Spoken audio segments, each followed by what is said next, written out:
Assalamualaikum warahmatullahi wabarakatuh. Selamat datang di aksi nyata Kurikulum Merdeka.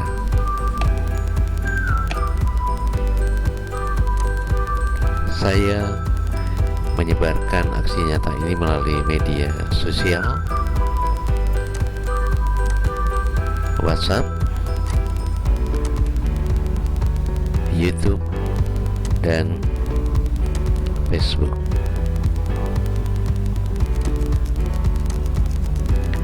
Aksi nyata yang ingin saya tampilkan adalah mengapa kurikulum harus berubah. Ini merupakan topik kedua dari kurikulum Merdeka.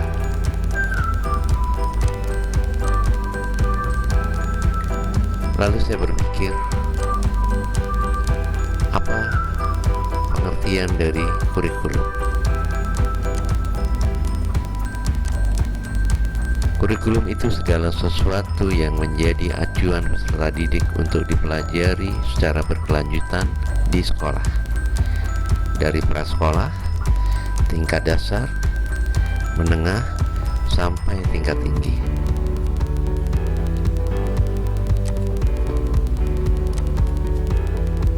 Lantas, apa peranan kurikulum?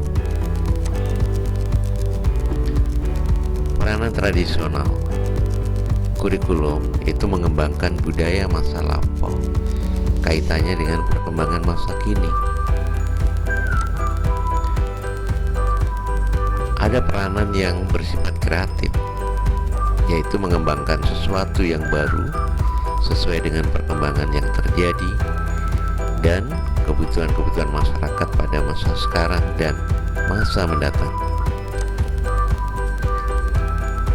Kurikulum pun memegang peranan kritis dan evaluatif, yaitu membangun masyarakat, dalam hal ini peserta didik, untuk peka terhadap situasi dan kondisi yang ada, serta mampu mengambil keputusan untuk kemajuan.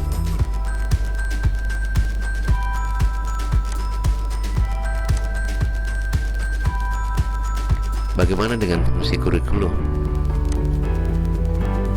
Untuk kepala sekolah, tentunya sebagai pimpinan dan manajer di sekolah, fungsi kurikulum terkait pengelolaan pendidikan di sekolah, yaitu koordinasi dan supervisi pembelajaran dalam lingkup sekolah. Untuk guru, bagi bapak dan ibu guru, tentunya kurikulum berfungsi sebagai pedoman dalam pelaksanaan proses pembelajaran yang menjadi tugas dan tanggung jawabnya. Untuk siswa sebagai subjek dalam proses pendidikan di sekolah, maka kurikulum menjadi informasi terkait dengan rencana-rencana atau program-program belajar apa yang akan dan harus dilaluinya. Sementara untuk masyarakat atau orang tua, memang masyarakat dalam hal ini orang tua tidak terlibat secara langsung dalam proses pembelajaran di sekolah. Tetapi ingat, orang tua memiliki peranan dan kontribusi bagi kelancaran dan keberhasilan belajar anak-anaknya di sekolah.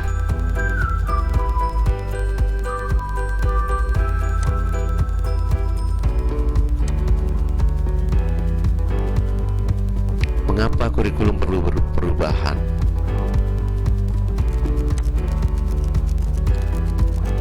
Seperti kita tahu, perkembangan ilmu pengetahuan dan penemuan baru terjadi secara terus-menerus, sehingga kurikulum perlu memperbarui materi pelajaran untuk mencakup pengetahuan dan temuan terbaru agar siswa tetap mendapatkan informasi yang akurat dan relevan.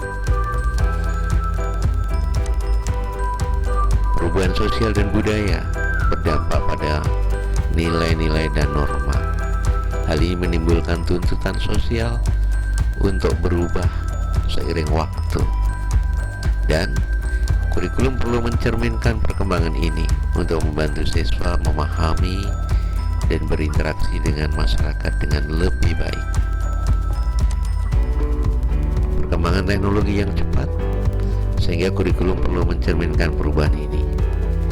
Integrasi teknologi dalam pembelajaran dapat membantu siswa mempersiapkan diri untuk tuntutan pekerjaan di masa depan yang semakin terkait dengan teknologi.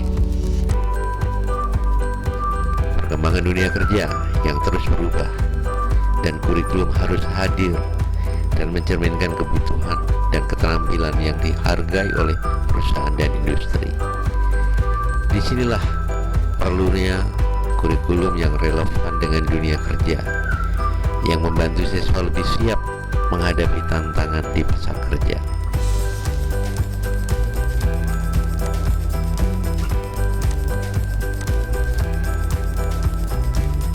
Ki Hajar Dewantara mengatakan, pendidikan adalah menuntun segala kekuatan kodrat yang ada pada anak-anak agar mereka dapat mencapai keselamatan dan kebahagiaan yang setinggi-tingginya, baik sebagai manusia maupun sebagai anggota masyarakat.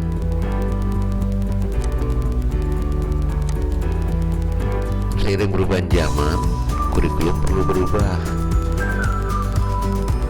Sejalan dengan apa yang dinyatakan oleh Ki Hajar Dewantara, pendidikan adalah menuntun segala kekuatan kodrat yang ada pada anak-anak agar mereka dapat mencapai keselamatan dan kebahagiaan yang setinggi-tingginya, baik sebagai manusia maupun sebagai anggota masyarakat.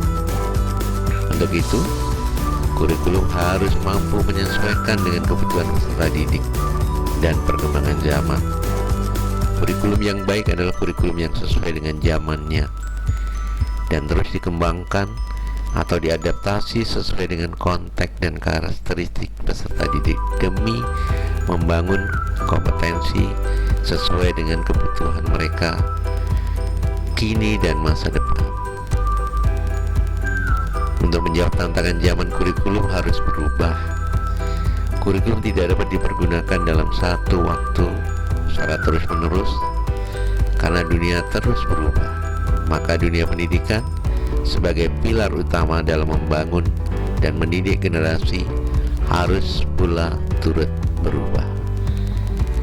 Sebagai contoh, terjadinya pandemi COVID-19 sudah meluluhlantahkan dunia pendidikan.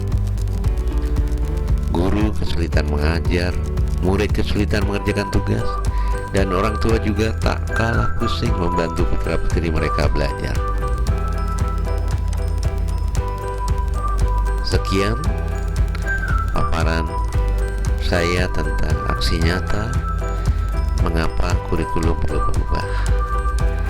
Jika rekan guru berkenan memberikan umpan balik, maka ini ada link umpan balik.